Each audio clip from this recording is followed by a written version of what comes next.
Party ఫిరాయింపులపై Telangana CM Revanth Reddy కీలక వ్యాఖ్యలు చేశారు. ఫిరాయింపులపై ఎలాంటి ఆదేశాలు వచ్చినా కాంగ్రెస్ ప్రభుత్వానికే మంచిదన్నారు. కాంగ్రెస్ ప్రభుత్వాన్ని కూలుస్తాము అంటేనే ఈ ఫిరాయింపులు మొదలయ్యాయన్నారు ఆయన. పబ్లిక్ అకౌంట్స్ కమిటీ చైర్మన్ పదవి ప్రతిపక్షానికే ఇచ్చామన్న సీఎం రేవంత్ అసెంబ్లీ సమావేశాల చివరి రోజు బీఆర్ఎస్ సభ్యుల సంఖ్యను ప్రకటించినప్పుడు ఆ పార్టీ ఎందుకు అభ్యంతరం చెప్పలేదని ప్రశ్నించారు. బీఆర్ఎస్ హయాంలో పీఏసీ పదవి కాంగ్రెస్కు కాకుండా ఎంఐఎంకు ఇచ్చారన్నారు.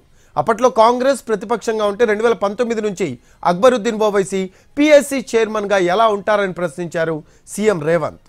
బీఆర్ఎస్ ఎమ్మెల్యే కౌశిక్ రెడ్డి వ్యాఖ్యలపైన స్పందించారు రేవంత్.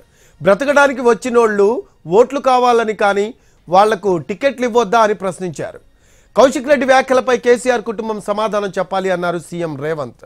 బ్రతకడానికి వచ్చినోళ్ళు అంటూ కౌశిక్ రెడ్డి వ్యాఖ్యానించడంపై కేసీఆర్ కుటుంబం క్షమాపణలు చెప్పాలని డిమాండ్ చేశారు ముఖ్యమంత్రి.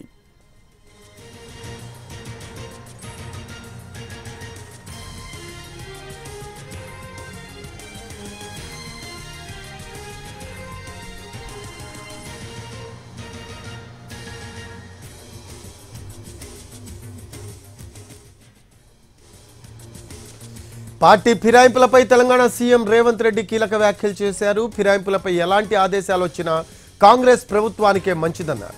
కాంగ్రెస్ ప్రభుత్వాన్ని కూలుస్తాము అంటేనే ఈ ఫిరాయింపులు మొదలయ్యాయన్నారు ఆయన.